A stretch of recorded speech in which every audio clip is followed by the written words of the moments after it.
പ്രിയമുള്ള സത്യവിശ്വാസികളെ, വിശ്വാസിനികളെ, സഹോദരങ്ങളെ, സഹോദരിമാരെ, നാം ഏവരെയും സൃഷ്ടിക്കുകയും പരിപാലിക്കുകയും സദാസമയവും നമ്മെ കാണുകയും അറിയുകയും കേൾക്കുകയും ചെയ്യുന്ന അല്ലാഹു സുബ്ഹാനഹു വ തആലയുടെ വിധിവിലക്കുകൾ, നിയമനിർദ്ദേശങ്ങൾ ജീവിതത്തിൻ്റെ എല്ലാ രംഗത്തും, പ്രത്യേകിച്ചും സ്വകാര്യ ജീവിതങ്ങളിലെല്ലാം കാത്തു സൂക്ഷിക്കണേ എന്ന് എന്നോടെന്ന പോലെ ഓരോരുത്തരെയും ഓർമ്മപ്പെടുത്തുകയാണ്, വസിയത്ത് ചെയ്യുകയാണ്. റസൂലുള്ളാഹി സ്വല്ലല്ലാഹു അലൈഹി വസല്ലമയുടെ അടുക്കലേക്ക് രണ്ട് വ്യക്തികൾ കടന്നു വരികയാണ്. അങ്ങനെ പ്രവാചകന്റെ അടുത്ത് വന്ന് അവർ ഷഹാദത്തു കലിമ ചൊല്ലി ഇസ്ലാം സ്വീകരിക്കുകയും ചെയ്തു. ഈ രണ്ടുപേരിൽ ഒരാൾ ഷഹീദായി, രണ്ടാമത്തെ വ്യക്തി സാധാരണ രൂപത്തിൽ. ഒന്നാമത്തെ ഷഹീദായ വ്യക്തിക്ക് ശേഷം 1 വർഷത്തിനു ശേഷം സാധാരണ രൂപത്തിൽ അദ്ദേഹം മരണപ്പെട്ടു. മഹാനായ ത്വൽഹത്ത് ബിൻ ഉബൈദില്ലയാണ് ഈ ഹദീസ് ഉദ്ധരിക്കുന്നത്. അങ്ങനെ ഈ രണ്ടുപേരുടെ വിഷയത്തിൽ നടത്തപ്പെട്ട ഒരു പരാമർശം, ഈ രണ്ടുപേരിൽ ആദ്യം സ്വർഗത്തിൽ പ്രവേശിക്കുന്നത് രണ്ടാമത് മരണപ്പെട്ട വ്യക്തിയാണ്. ഒന്നാമത്തെ വ്യക്തി ഷഹീദാണ്. ഷഹീദിന് വലിയ പ്രതിഫലമുണ്ട്.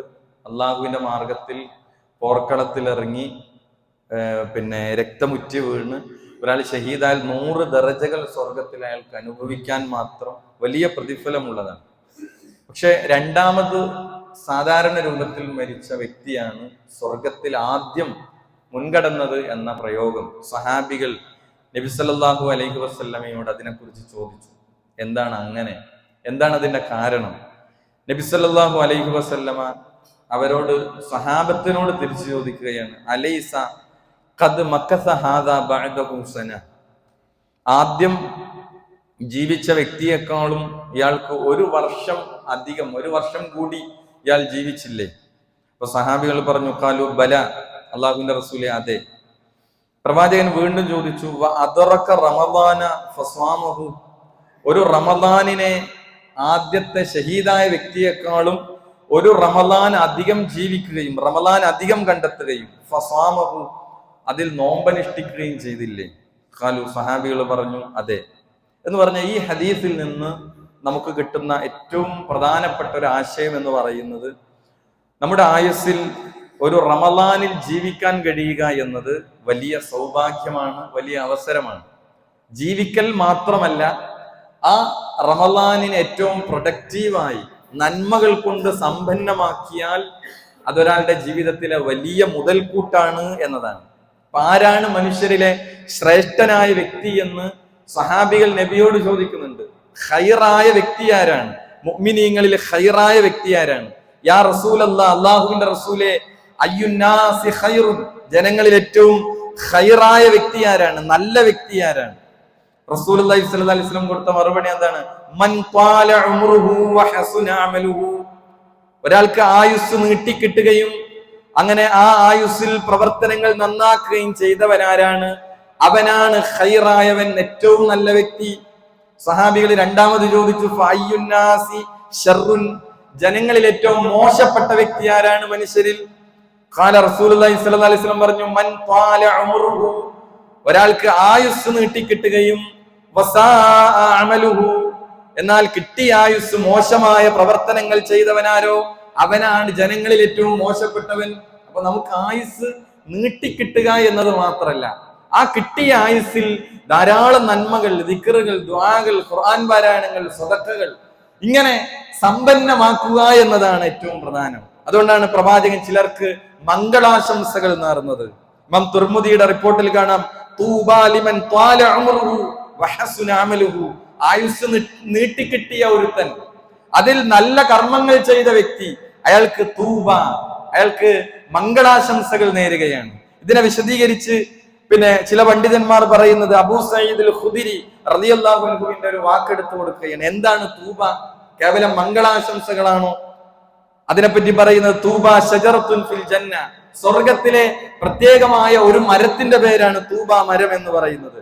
മസീറത്തു മിഅത്തി ആമിൻ, 100 വർഷം യാത്ര ചെയ്താൽ മുറിച്ചു കടക്കാൻ കഴിയാത്തത്ര വിശാലമായ വലിയൊരു മരം.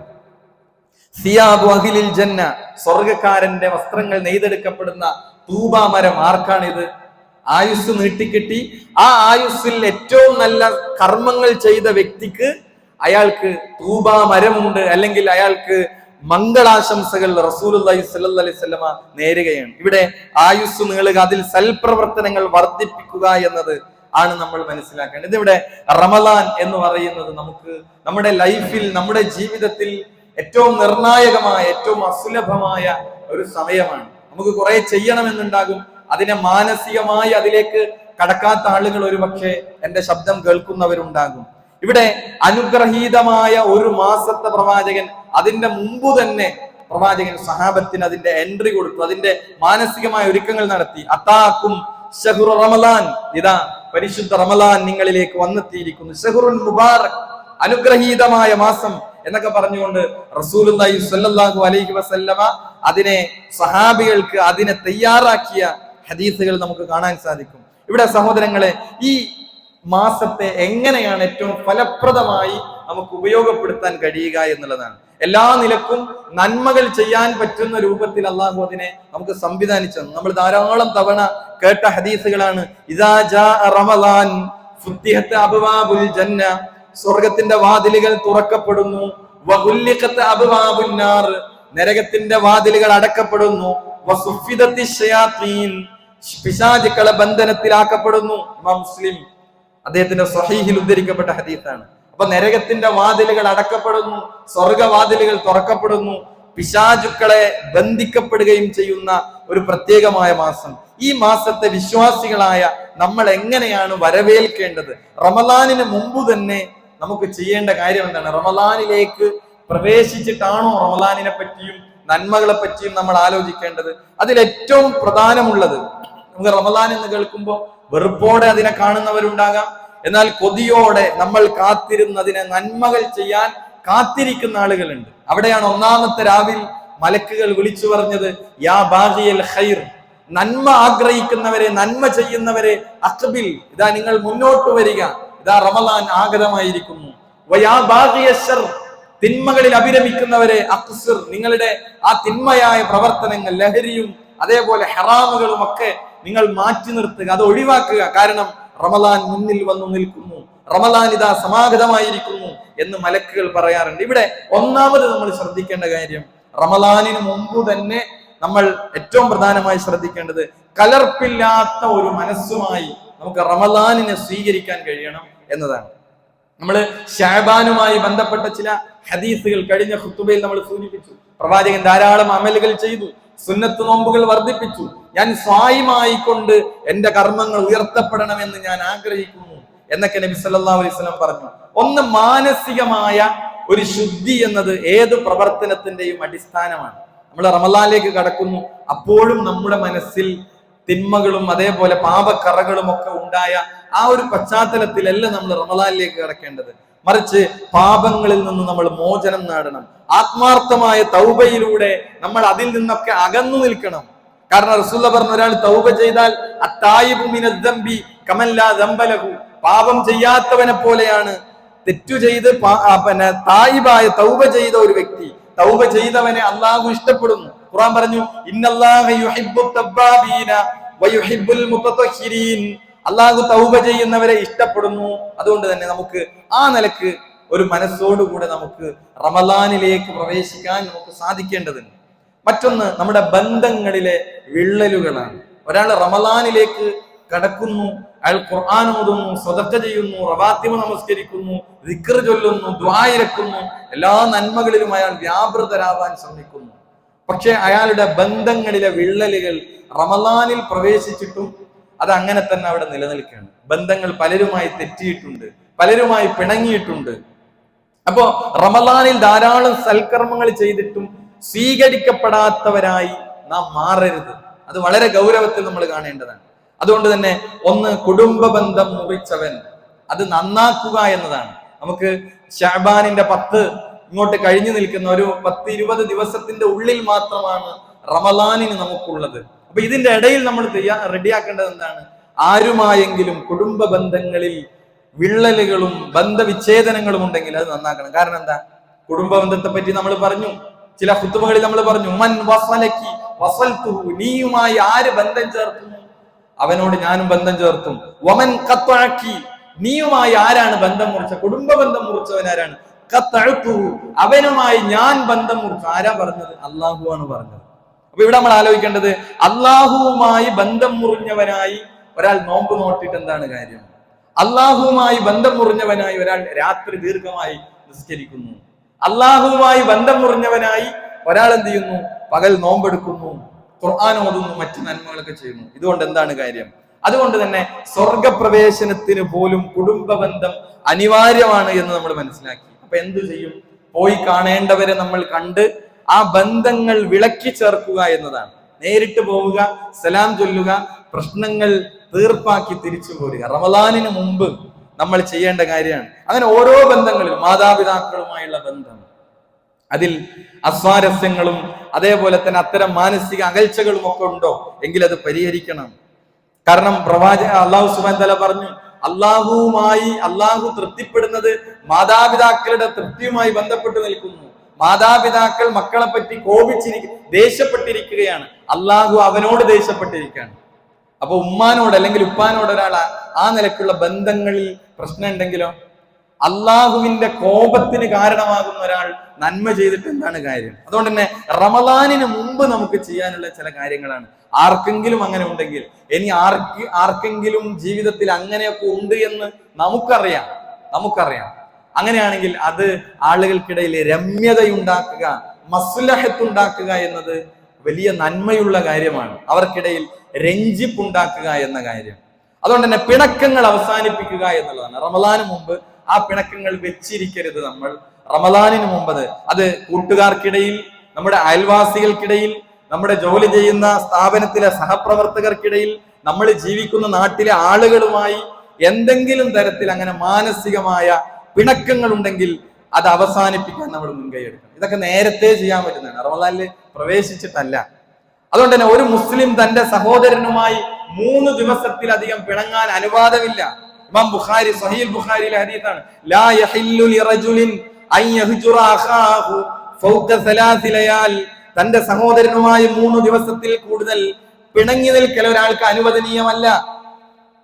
മാക്സിമം 3, അതിന്റെ അപ്പുറത്തേക്ക് പോകാൻ പറ്റൂല. പിണക്കങ്ങൾ 3 ദിവസത്തിലേക്ക് അപ്പുറത്ത് പോകാൻ പറ്റുകയില്ല എന്നാണ്. അപ്പൊ തന്റെ സഹോദരനുമായി തെറ്റി നിൽക്കുന്നവരുടെ ഇബാദത്തുകൾ അള്ളാഹു സ്വീകരിക്കില്ല എന്ന് പറഞ്ഞാൽ എത്ര ഗൗരവമാണ്. നമ്മൾ സുബൈക്ക് വരുന്നു, ദിക്ർ ചൊല്ലുന്നു, ദുആ ഇറക്കുന്നു, നമ്മളങ്ങനെ പോകുന്നു. പക്ഷെ ബന്ധങ്ങളിൽ അതങ്ങനെ പിന്നെ നിലനിൽക്കുകയാണ്. റമദാൻ കഴിയുമ്പോഴും അതങ്ങനെ നിലനിൽക്കുകയാണെങ്കിൽ നമ്മുടെ കർമ്മങ്ങൾ എങ്ങനെ സ്വീകരിക്കപ്പെടും? അതുകൊണ്ട് തന്നെ വളരെ അതീവ ഗൗരവമായ കാര്യമാണ് നമ്മൾ ഇത് പരിഹരിക്കുക എന്നതാണ് ഇതിന്റെ പരിഹാരം. അതേപോലെ തന്നെ മനസ്സിൽ ആരോടും പക, അസൂയ, വിദ്വേഷം ഒന്നും ഉണ്ടാകരുത് എന്നുള്ളതാണ്. ഏറ്റവും നല്ല ഒരു മനുഷ്യൻ അതാണല്ലോ സഅദ് റളിയല്ലാഹു അൻഹുവിന് 3 നറുക്ക് വീണു. പ്രവാചകൻ ഇനി വരുന്ന ആള് സ്വർഗത്തിലാണ് എന്ന് പറഞ്ഞപ്പോ 3 വട്ടം കയറി വന്നത് എല്ലാ സഹാബികളും കൊതിച്ചുപോയി, ഞാനായിരുന്നെങ്കിൽ ആ സ്ഥാനത്ത്. കാരണം ഇനി വരുന്ന ആള് അദ്ദേഹം സ്വർഗത്തിന്റെ അവകാശിയാണ് എന്നാണ് പറയുന്നത്. സഅദുൻ ഫിൽ ജന്ന, സഅദായിരുന്നു 3 വട്ടം. സഅദ് റളിയല്ലാഹു അൻഹുവിന്റെ ജീവിതത്തെ പറ്റി പഠിക്കാൻ ചില സ്വഹാബികൾ ചില കാരണങ്ങൾ ഉണ്ടാക്കി അദ്ദേഹത്തിന്റെ വീട്ടിൽ കൂടി 3 ദിവസം. എന്താണ് ഞങ്ങളെക്കാളും സ്പെഷ്യലായി സഅദ് ചെയ്യുന്നത്? രാത്രി വീക്ഷിച്ചു, രാത്രി നിസ്കരിക്കുന്നുണ്ട്, അദ്ദേഹം ദിക്റുകൾ ചൊല്ലുന്നുണ്ട്, ദുആ ഇറക്കുന്നുണ്ട്, പക്ഷെ പുതുമയായി ഒന്നും കണ്ടില്ല. സാധാരണ നമ്മൾ ചെയ്യുന്ന കാര്യം തന്നെ. പക്ഷെ 3 ദിവസം കഴിഞ്ഞ് തിരിച്ചു പോകുമ്പോ ചോദിച്ചു, എന്തായിരുന്നു സഅദേ, നിങ്ങളെ സ്വർഗത്തിൽ പ്രവാചകൻ 3 തവണ പറഞ്ഞപ്പോഴും നിങ്ങളാണ് സ്വർഗത്തിൽ. അദ്ദേഹം കൊടുത്ത മറുപടി, ഞാൻ രാത്രി എന്റെ വിരിപ്പിൽ ഉറങ്ങാൻ കിടക്കുമ്പോ എനിക്ക് ആരോടും പകയോ വിദ്വേഷമോ വെറുപ്പോ എന്റെ മനസ്സിലില്ല. ഒരു ഫ്രീ മൈൻഡിൽ എനിക്ക് കടന്നുറങ്ങാൻ സാധിച്ചു. അതാണ് അദ്ദേഹത്തെ സ്വർഗത്തിലേക്ക് എത്തിച്ചത് എന്നാണ് അദ്ദേഹത്തിന്റെ നിഗമനം. അതുകൊണ്ട് തന്നെ ആ നിലക്ക് നമുക്ക് എന്ത് ചെയ്യണം? നല്ല ഒരു മനസ്സുമായി ആരോടും പിണക്കങ്ങൾ, ആ നിലക്കുള്ള അസൂയകൾ, പകകൾ ഒന്നുമില്ലാതെ റമദാനിനെ വരവേൽക്കാൻ നമുക്ക് സാധിക്കണം. അതേപോലെ സമയക്രമീകരണം എന്നത് ഏറ്റവും പ്രധാനമാണ്. നമുക്ക് പരിശുദ്ധ റമദാനിൽ നമുക്ക് ഈ നന്മകൾക്ക് വേണ്ടിയുള്ള ഒരു സമയക്രമീകരണവും ഒരു പ്ലാനിങ്ങും ഒരു കലണ്ടറും നമ്മുടെ കയ്യിൽ ഉണ്ടാകണം. എന്താണ് ആ കലണ്ടറിന്റെ പ്രത്യേകത? നമുക്ക് കൃത്യമായി നമ്മൾ ഭൗതികമായ പല കാര്യങ്ങൾക്കും എന്ത് ചെയ്യാറുണ്ട്? പ്ലാനിങ്ങുകൾ ഉണ്ടാകാറുണ്ട്. നമ്മളെ വീട്ടിൽ ഒരു കാര്യം നടത്താൻ, അല്ലെങ്കിൽ നമ്മൾ ഭൗതികമായ ഒരു കച്ചവടം തുടങ്ങുമ്പോൾ ഒക്കെ നമ്മൾ വ്യത്യസ്ത പ്ലാനിങ്ങുകളും വ്യത്യസ്ത ആലോചനകളും ചർച്ചകളും, അത് ഇന്ന ഡേറ്റിനുള്ളിൽ ഇന്നതാകണം, ഇങ്ങനെ മുന്നോട്ട് പോകണം, ഇങ്ങനെ ചെയ്യണം എന്നൊക്കെ നമ്മൾ പ്ലാനിങ്ങുകൾ മുന്നൊരുക്കങ്ങൾ നടത്താറുണ്ട്. പക്ഷെ നമ്മളിൽ എത്ര ആളുകൾ പരിശുദ്ധ റമളാൻ നമ്മുടെ ജീവിതത്തിലേക്ക് കടന്നു വരാനിരിക്കുന്ന ഒരു നന്മക്ക് വലിയ വർധനവ് ലഭിക്കുന്ന, പ്രതിഫലത്തിൽ വർധനവ് ലഭിക്കുന്ന ഈ നന്മകൾക്ക് വേണ്ടി നമ്മൾ എത്ര ആളുകൾ ഒരു ഒരുക്കം നടത്തി? നമ്മൾ വേണമെങ്കിൽ ഒരു പേപ്പർ എടുത്ത്, വെള്ള പേപ്പർ എടുത്ത്, അല്ലെങ്കിൽ ഒരു ഡയറി എടുത്ത് നമ്മുടെ റമളാൻ പ്ലാൻ എന്നത് നമ്മൾ ഒരു പേജിൽ വരക്കുകയാണ്. അതിൽ ഓരോന്നും നമുക്ക് വരണം. റമളാനിനു വേണ്ടി സമയക്രമീകരണം എന്നത് നേരത്തെ വരുത്താനുള്ളതാണ്. നമുക്ക് അതിന്റെ മുമ്പ് പിന്നെ അവിടെ റമളാനിൽ എത്തിയിട്ട് ഒരുപക്ഷെ ചെയ്യാൻ കഴിഞ്ഞോളുന്നില്ല. നമ്മുടെ ജോലി, മറ്റു കാര്യങ്ങളൊക്കെ നമ്മൾ പിന്നെ കൂടിക്കൊഴഞ്ഞ് ജമാഅത്തുകൾ പോലും നമുക്ക് എന്ത് ചെയ്യാണ്, എല്ലാ സമയത്തും ജമാഅത്തുകൾ വളരെ സ്ട്രിക്റ്റ് ആയിട്ട് പാലിക്കേണ്ടതാണ്. എന്നാൽ റമളാനിൽ പോലും ളുഹർ മിസ്സാകുന്നു, അസർ നഷ്ടപ്പെടുന്നു, മഗ്രിബില്ല. ഇങ്ങനെ ഒരു ഡിസോർഡറായ ഒരു ജീവിത രീതി അതൊരിക്കലും ഉണ്ടാകരുത്. ഒഴിവ് സമയങ്ങളെ വളരെ ഫലപ്രദമായി എങ്ങനെ ഉപയോഗപ്പെടുത്തും? നമുക്കറിയില്ലേ, പ്രവാചകൻ പറഞ്ഞത് ഈ പിന്നെ ജനങ്ങളെ രണ്ടു കാര്യത്തിൽ അവർ വഞ്ചിതരാണ്, രണ്ട് നിഅമത്തുകളിൽ അവർ വഞ്ചിതരാണ്. ഇമാം ബുഖാരിയുടെ സ്വഹീഹ് ഉദ്ധരിക്കപ്പെട്ട ഹദീസാണ്, നിഅമത്താനി മഗ്ബൂനുൻ ഫീഹിമാ കസീറുൻ മിനൻ നാസ്. ജനങ്ങളിൽ അധിക പേരും രണ്ട് നിഅമത്തുകളിൽ വഞ്ചിതരാണ്, അശ്രദ്ധരാണ്. എന്താണ് ആ രണ്ട് അനുഗ്രഹങ്ങൾ? അസ്സിഹത്തു വൽ ഫറാഗ്, ഒന്ന് ആരോഗ്യമാണ്, രണ്ട് ഒഴിവ് സമയമാണ്. റമളാനിൽ നമുക്ക് ചെയ്തു തീർക്കാൻ കഴിയുന്ന നന്മകൾക്കായി ഒരു സമയക്രമീകരണം. അതിൽ നമ്മൾ ഏറ്റവും പ്രധാനമായിട്ട് നമുക്ക് സമയം വളരെ പോസിറ്റീവായിട്ട് നമുക്ക് ഉപയോഗപ്പെടുത്തണമെങ്കിൽ നമ്മുടെ സോഷ്യൽ മീഡിയ ഉപയോഗത്തെ നമ്മൾ എന്ത് ചെയ്യണം? ഇപ്പോൾ തന്നെ അതിനെ നിയന്ത്രിക്കുമെന്ന്. പലപ്പോഴും അതൊരു അഡിക്ഷനായി നമ്മൾ തന്നെ ഒരുപക്ഷെ അംഗീകരിച്ചു കൊടുത്തോളുന്നില്ല. ഞാൻ ഒരു അഡിക്റ്റഡ് ആണ് പിന്നെ സോഷ്യൽ മീഡിയ സംവിധാനങ്ങൾക്ക് ഇത് നമ്മൾ തന്നെ സമ്മതിച്ചു കൊടുക്കണമെന്നില്ല. പക്ഷെ നമ്മൾ അഡിക്ഷനാണ്. ളുഹർ കഴിഞ്ഞാൽ നമ്മൾ ഫോൺ എടുക്കുന്നു, നമ്മൾ അതിൽ നോക്കുന്നു.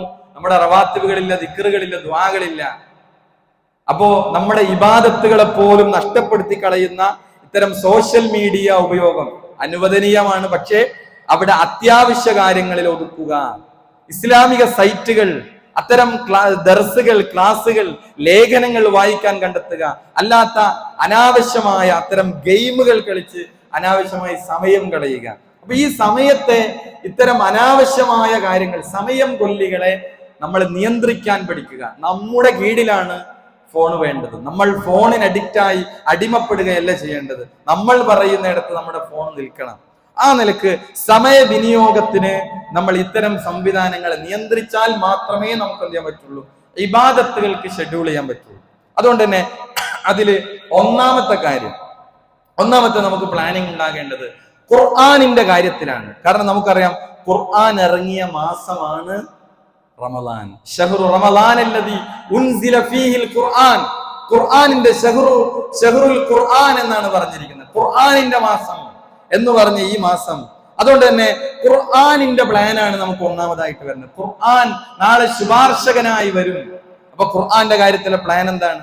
നമുക്ക് ഖുർആനിന്റെ ഒരു ഹർഫ് ഓതിയാൽ നമുക്ക് ഖുർആനിലെ കൂലി എത്രയാണ്? ഒരക്ഷരം ഓതിയാൽ കൂലി, ഇന്ന് ഓതിയാൽ നമ്മുടെ കൂലി എത്രയാണ്?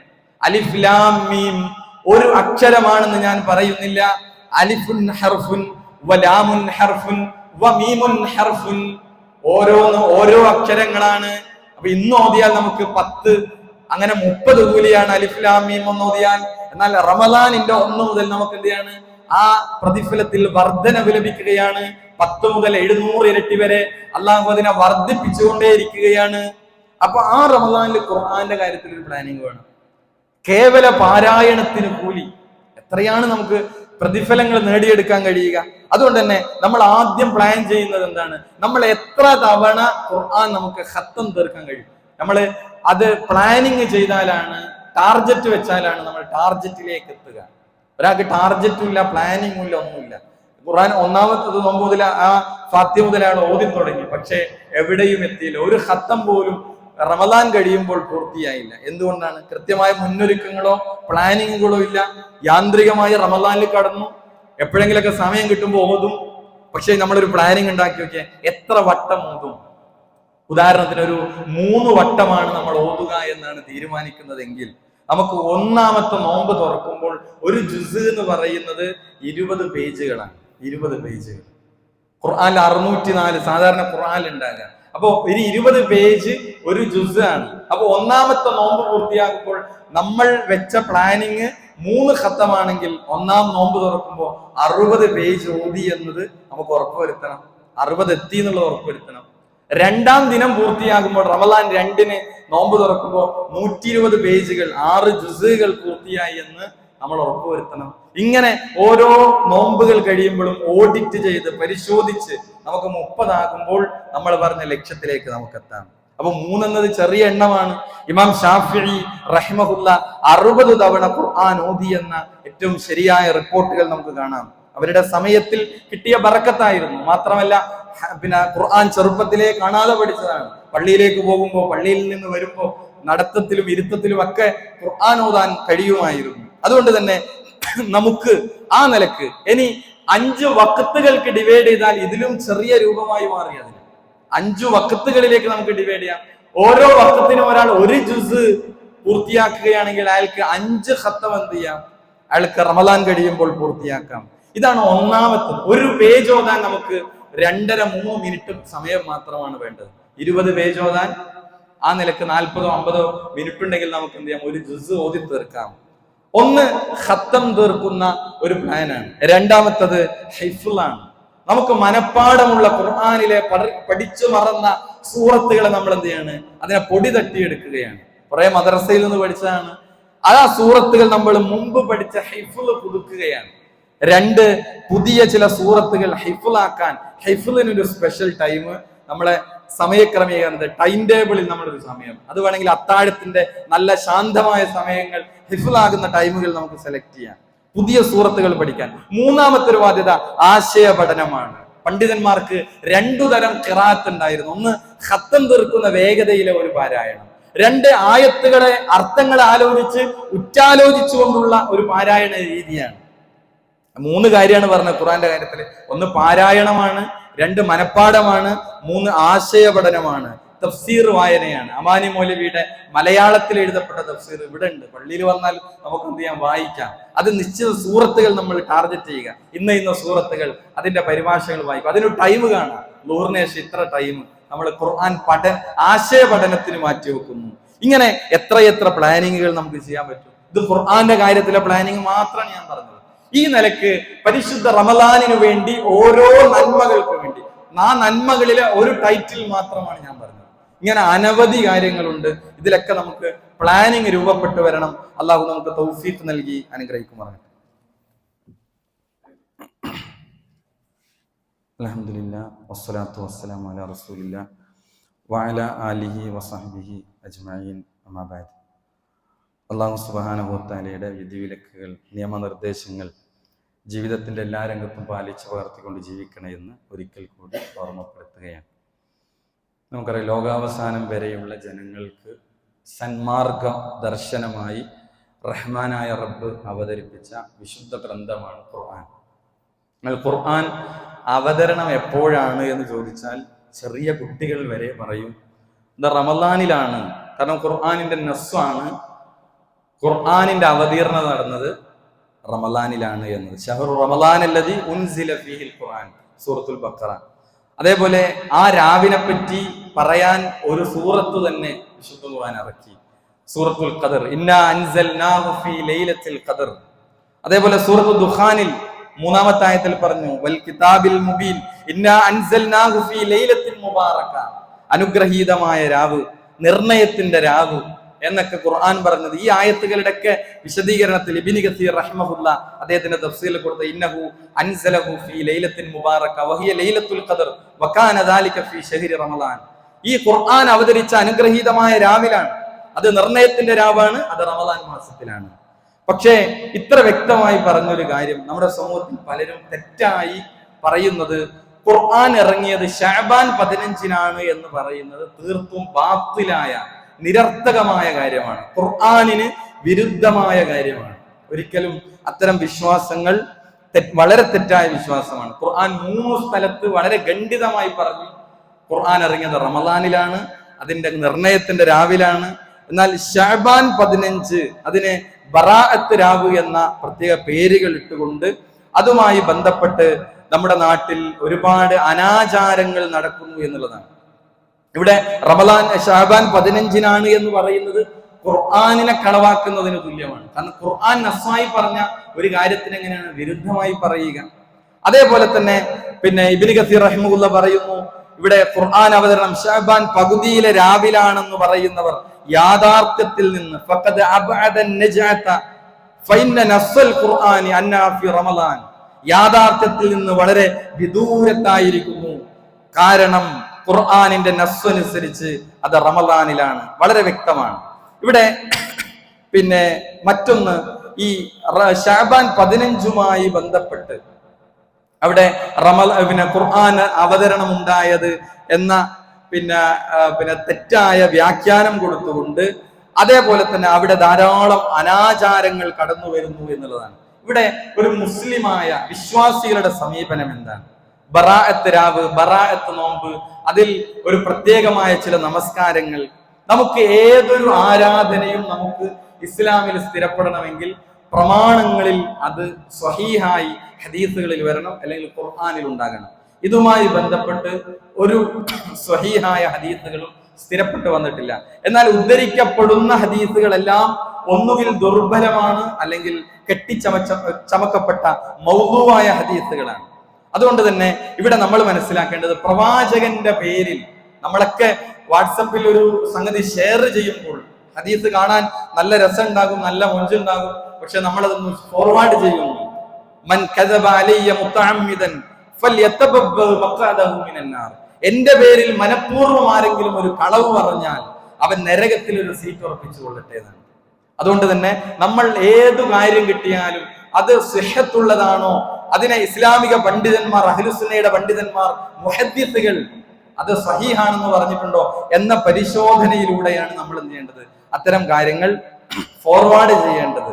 അതുകൊണ്ട് തന്നെ ഈ കാര്യങ്ങളൊക്കെ ബിദ്അത്താണ് എന്ന് നമ്മൾ മനസ്സിലാക്കുക. ബിദ്അത്താണ്, ഇസ്ലാമിൽ പുതിയതായി ഹിജറ 400 ശേഷമൊക്കെ ഉണ്ടാക്കപ്പെട്ട കാര്യമാണ്. നബിയോ സഹാബത്തോ സച്ചരിതരായ സലഫു സാലിഹീങ്ങൾക്കോ ഒന്നും അവരെ പ്രവർത്തിച്ചു കാണിച്ചു തരാത്ത ഈ അനാചാരങ്ങൾ നമ്മൾ വെടിയണം. പ്രവാചകൻ സല്ലല്ലാഹു അലൈഹി വസല്ലം പറഞ്ഞ ഒരു വാക്ക് ആയിഷ റളിയല്ലാഹു അൻഹ പറഞ്ഞു, മൻ അഹ്ദത ഫീ അംരിനാ ഹാദാ മാ ലൈസ ഫീഹി ഫഹുവ റദ്ദുൻ, നമ്മുടെ ഈ കൽപ്പനയിലില്ലാത്ത, മതത്തിലില്ലാത്ത കാര്യം പുതുതായി ഉണ്ടാക്കിയാൽ ഫഹുവ റദ്ദുൻ, അത് തള്ളപ്പെടേണ്ടതാണ്. അതിനാണ് ബിദ്അത്ത് എന്ന് പറയുന്നത്. ബിദ്അത്ത് ഉണ്ടാക്കിയവന് അല്ലാഹുവിന്റെ ലഅനത്തുണ്ട്. മുസ്ലിമിന്റെ സ്വഹീഹ് ഹദീസാണ്, വലഅനല്ലാഹു മൻ ആവാ മുഹ്ദിസൻ, പുത്തനാചാരം ഉണ്ടാക്കിയവന്, അഭയം നൽകിയവനെ അല്ലാഹു ശപിച്ചിരിക്കുന്നു. എത്ര ഗൗരവമായ കാര്യമാണ്. അതുകൊണ്ട് തന്നെ നമ്മൾ വളരെ ഗൗരവത്തോടെ ഈ വിഷയത്തെ സമീപിക്കണമെന്നാണ് ഓർമ്മപ്പെടുത്താനുള്ളത്. ഇവിടെ നല്ലതാണെന്ന് കരുതി ചെയ്യുന്ന നോമ്പ്, നല്ലതാണെന്ന് കരുതി ചെയ്യുന്ന നമസ്കാരം, നല്ലതാണെന്ന് കരുതി ഖുർആൻ പാരായണം, അതുകൊണ്ട് റസൂലുള്ളയുടെ ഇത്തിബാഅ്, ആ പ്രവാചകന്റെ പ്രമാണങ്ങൾ കൊണ്ട് സ്ഥിരപ്പെടാത്ത ഒരു കാര്യം എങ്ങനെയാണ്? നന്മയിലൂടെ ശിക്ഷയാണ് നമുക്കതിലൂടെ കിട്ടുക. അതുകൊണ്ട് തന്നെ ഇതിനെല്ലാം പിന്നെ പലപ്പോഴും ഈ കാര്യങ്ങളൊക്കെ പറഞ്ഞു കൊടുക്കുന്ന ആളുകൾ ഇതൊക്കെ സ്ഥിരപ്പെട്ടതല്ല എന്ന് എഴുതിയ കാര്യങ്ങൾ കൂടി നമുക്ക് ഇതുമായി ബന്ധപ്പെട്ട് മനസ്സിലാക്കാൻ കഴിയും എന്നുള്ളതാണ്. അതേപോലെ തന്നെ ബറാഅത്തുമായി ബന്ധപ്പെട്ട് നിലനിൽക്കുന്ന ധാരാളം കാര്യങ്ങൾ, ബറാഅത്ത് എന്ന് വിളിക്കപ്പെടുന്ന ഈ രാവിൽ പ്രത്യേകമായി 3 യാസീൻ ഓതൽ, റഗായിബ് നമസ്കാരം, അതേപോലെ 1000 നമസ്കാരം, 100 റക്അത്ത് നമസ്കാരം, 6 റക്അത്ത് നമസ്കാരം, ഇങ്ങനെ ധാരാളം ബിദ്അത്തുകൾ നിലനിൽക്കുന്നു. ബറാഅത്ത് നോമ്പ് എന്ന പേരിൽ ബിദ്അത്തുകൾ നിലനിൽക്കുന്നു. ഇവിടെ അല്ലാഹുവോ റസൂലോ പിന്നെ ഒരു പ്രത്യേകത ഫള് കൽപ്പിക്കാത്ത ഒരു ദിവസത്തിന് ഫള് കൽപ്പിക്കുകയാണ്. നബിയോ സഹാബത്ത് അനുഷ്ഠിച്ചിട്ടില്ലാത്ത ഒരു നോമ്പ് പ്രത്യേകമായി എടുക്കുകയാണ്. അതുകൊണ്ട് തന്നെ നബി ചെയ്യാത്ത കർമ്മം ചെയ്യുക വഴി അവിടെ നിന്ന് ദീൻ പൂർത്തിയാക്കിയിട്ടില്ല എന്നാണ് ഇത്തരം ആളുകൾ പറയുന്നത്. ആരാണ് പറഞ്ഞത്? ഇമാം മാലിക് റഹിമഹുല്ലാഹ് പറയുന്നത്. അത്രയും അപകടകരമായ കാര്യമാണ്. സഹാബത്തോ സലഫുകളോ ചെയ്തിട്ടില്ലാത്ത, അവർക്ക് പരിചയമില്ലാത്ത ഒരു ആചാരം ദീനിലുള്ളതാണ് എന്ന് ആരെങ്കിലും പറഞ്ഞാൽ അത് ചെറിയ കാര്യമല്ല. ഇമാം മാലിക് റഹിമഹുല്ലാഹ് പറഞ്ഞെന്താണ്? മനിബ്തദഅ ഫിൽ ഇസ്ലാമി ബിദ്അത്തൻ, ആരെങ്കിലും ഇസ്ലാമിൽ ഒരു ബിദ്അത്ത് ഉണ്ടാക്കി, ഒരു പുത്തനാചാരം ഒരാൾ കൊണ്ടുവന്നു, യറാഹ ഹസന, എന്നിട്ട് അവനെ നല്ലതായി അതിനെ കാണുന്നു, ഫഖദ് സഅമ അന്ന മുഹമ്മദൻ ഖാന റിസാല, മുഹമ്മദ് നബി സല്ലല്ലാഹു അലൈഹി വസല്ലമ തന്റെ റിസാലത്തിൽ വഞ്ചന കാണിച്ചു എന്നാണ് അവൻ വാദിക്കുന്നത്. എന്താണ് പറഞ്ഞത്? 23 വർഷം കൊണ്ട് പ്രവാചകൻ സല്ലല്ലാഹു അലൈഹി വസല്ലമ നമുക്ക് പൂർത്തീകരിച്ചു തന്ന അൽയൗമ അക്മൽതു ലക്കും ദീനക്കും എന്ന പൂർണ്ണമായ ദീനിൽ പ്രവാചകൻ ഒരു കാര്യം പഠിപ്പിക്കാതെയാണ് പോയത്. എന്താണ്? ബറാത്തിന്റെ രാവിലെ ഒരു പ്രത്യേക നിസ്കാരം അല്ലെങ്കിൽ ഒരു പ്രത്യേക നോമ്പ്, അത് പഠിപ്പിക്കാതെ റസൂലുള്ള വഫാത്തായി പോയി. അപ്പൊ പ്രവാചകൻ വഫാത്തിന് മുമ്പ് അത് പഠിപ്പിക്കാതെ പോയി, ഞങ്ങളോട് വഞ്ചന കാണിച്ചു എന്നാണ്, ഈ കാര്യം കൂടി ഉണ്ട് എന്ന് ദീനിൽ ചേർക്കപ്പെടുന്ന ആളുകൾ വാദിച്ചു കൊണ്ടിരിക്കുന്നത് എന്നാണ് ഇമാം മാലിക് റഹിമഹുല്ലാഹ് പറയുന്നത്. എന്നിട്ട് അദ്ദേഹം പറഞ്ഞ മറ്റൊരു കാര്യം, ഫമാലം യകുൻ യൗമഇദിൻ ദീന ലാ യകൂനുൽ യൗമ ദീന, അതിനാൽ അന്നേ ദിവസം മതമല്ലാത്തതൊന്നും ഇന്ന് മതമായി ആചരിക്കാവുന്നതല്ല എന്നാണ്. അതുകൊണ്ട് തന്നെ വളരെ ഗൗരവത്തിൽ ഈ കാര്യങ്ങൾ നമ്മൾ കാണണം. എന്നാൽ ഈ ബിദ്അത്തുകളെ എതിർക്കുന്ന അഹ്ലുസുന്നയുടെ ആളുകളോട് ശത്രുത വെച്ചു പുലർത്താൻ വരെ ഇത്തരം ആളുകൾക്ക് മടിയും ഉണ്ടാകാറില്ല. ഇവിടെ ഇത്തരം ആളുകൾക്ക് ഇബ്നു മസ്ഊദ് റളിയല്ലാഹു അൻഹു നൽകിയ ഒരു ഉപദേശമുണ്ട്. എന്താ? ബിദ്അത്തുകൾക്കാണ് ആളുകൾക്ക് ആവേശം, ഇല്ലാത്ത ദിക്ർ ചൊല്ലാൻ, ഇല്ലാത്ത ദുആകൾ, ഇല്ലാത്ത ബിദ്അത്തായ ആചാരങ്ങൾ ചെയ്യാനാണ് ആളുകൾക്ക് ആവേശം. അദ്ദേഹം ഇബ്നു മസ്ഊദ് റളിയല്ലാഹു അൻഹു പറയാണ്, അൽ ഇഖ്തിസാദു ഫി സുന്നത്തി ഖൈറുൻ മിനൽ ഇജ്തിഹാദി ഫിൽ ബിദ്അ. ബിദ്അത്ത് ചെയ്യാൻ കഠിനാധ്വാനം ചെയ്യുന്നതിനേക്കാൾ ഉത്തമം സുന്നത്ത് ലക്ഷ്യം വെക്കലാണ്. അപ്പൊ സുന്നത്തിൽ സ്ഥിരപ്പെട്ട എമ്പാടും കാര്യം നമുക്ക് ചെയ്യാൻ മാത്രമുണ്ട്. ദിക്റുകളും ദുആകളും അതേപോലെ തന്നെ അത്തരം കാര്യങ്ങളും ഒക്കെ നമുക്ക് ധാരാളം ചെയ്യാനുണ്ട്. അതുകൊണ്ട് തന്നെ പുത്തനാചാരങ്ങളെ പൂർണ്ണമായും വെടിയുക. നമ്മൾ എന്ത് ചെയ്യുക? ഇത്തരം കാര്യങ്ങൾ, അനാചാരങ്ങളിൽ നിന്ന് നമ്മൾ മാറി നിൽക്കുക. അതേപോലെ തന്നെ അതുമായി മുന്നോട്ട് പോകുന്നവരെ നമ്മൾ എന്ത് ചെയ്യണം? അവർക്ക് ഖൈറായ നന്മയായ കാര്യങ്ങൾ, അവരെ അംറും ബിൽ മഅറൂഫ്, അവർ നന്മയിലേക്ക് അവരെ ക്ഷണിക്കുക. അല്ലാഹു സുബ്ഹാനഹു വ തആല നമുക്ക് തൗഫീഖ് നൽകുമാറാകട്ടെ. എന്നാൽ ശഅബാൻ മാസത്തിൽ നബി ചെയ്തതുപോലെ ധാരാളം നോമ്പുകളും സൽക്കർമ്മങ്ങളും നമുക്ക് ചെയ്യാവുന്നതാണ്. എന്നാൽ ഒരു പ്രത്യേക ദിവസത്തിന് ഒരു ഫള് കൽപ്പിച്ച് അവിടെ ഇത്ര എണ്ണം നിശ്ചയിച്ച് മുന്നോട്ട് പോകുമ്പോൾ അത് ദീനിൽ കടത്തിക്കൂട്ടലാണ്. അല്ലാഹു സുബ്ഹാനഹു വ തആല നമുക്ക് യഥാർത്ഥ സുന്നത്തിനെ ഫോളോ ചെയ്ത് ജീവിക്കുന്ന മുഅ്മിനീങ്ങളിൽ, മുത്തഖീങ്ങളിൽ അല്ലാഹു നാം ഏവരെയും ഉൾപ്പെടുത്തി അനുഗ്രഹിക്കുമാറാകട്ടെ. ഫെബ്രുവരി 1 പുല്ലൂക്കരയിൽ അഹ്ലൻ റമദാൻ എന്ന ഒരു പ്രോഗ്രാം നടക്കുന്നുണ്ട്. അസറിന് ശേഷം എല്ലാവരും പങ്കെടുക്കാൻ വേണ്ടി ശ്രദ്ധിക്കുക. നമ്മിൽ നിന്ന് വന്നുപോയ ചെറുതും വലുതുമായ, അറിഞ്ഞും അറിയാതെയും സംഭവിച്ച എല്ലാ തെറ്റുകുറ്റങ്ങളും അല്ലാഹു നമുക്ക് വിട്ടുപുറത്ത് മാപ്പാക്കി തരുമാറാകട്ടെ. നമ്മിൽ നിന്ന് രോഗം കൊണ്ട് കഷ്ടപ്പെടുന്ന ഒരുപാട് ആളുകൾ, പ്രാർത്ഥിക്കാൻ വസിയത്ത് ചെയ്ത ഒരുപാട് ആളുകൾ, അല്ലാഹു ഇനി അവർക്ക് ശിഫ നൽകി ആഫിയത്തോടെ തിരിച്ചു വരാൻ തൗഫീഖ് നൽകണമേ. മരണപ്പെട്ടു പോയ വിശ്വാസികൾക്ക് അല്ലാഹു മഗ്ഫിറത്തും മർഹമത്തും നൽകി അനുഗ്രഹിക്കണമേ. ലോകത്തിന്റെ വ്യത്യസ്ത ഭാഗങ്ങളിൽ പ്രയാസങ്ങൾ, പീഡനങ്ങൾ അനുഭവിക്കുന്ന മുസ്ലിം ഉമ്മത്ത് അല്ലാഹു ഇനി അവർക്ക് നിർഭയത്വം, സമാധാനവും രക്ഷയും നൽകണമേ. നാളെ സ്വർഗത്തിലേക്ക് പോകുന്ന യഥാർത്ഥ മുഅ്മിനീങ്ങളിൽ, മുത്തഖീങ്ങളിൽ അല്ലാഹു നാം ഏവരെയും ഉൾപ്പെടുത്തി അനുഗ്രഹിക്കുമാറാകട്ടെ. റബ്ബനാ തഖബ്ബൽ മിന്നാ ഇന്നക അൻത സമീഉൽ അലീം. അല്ലാഹുമ്മ ഇന്നാ നസ്അലുക്കൽ ജന്ന. അല്ലാഹുമ്മ അജ്ർനാ മിനൻ നാർ. اللهم أعز الإسلام والمسلمين وأذل الشرك والمشركين. ربنا آتنا في الدنيا حسنة وفي الآخرة حسنة وقنا عذاب النار. آمين آمين برحمتك يا أرحم الراحمين.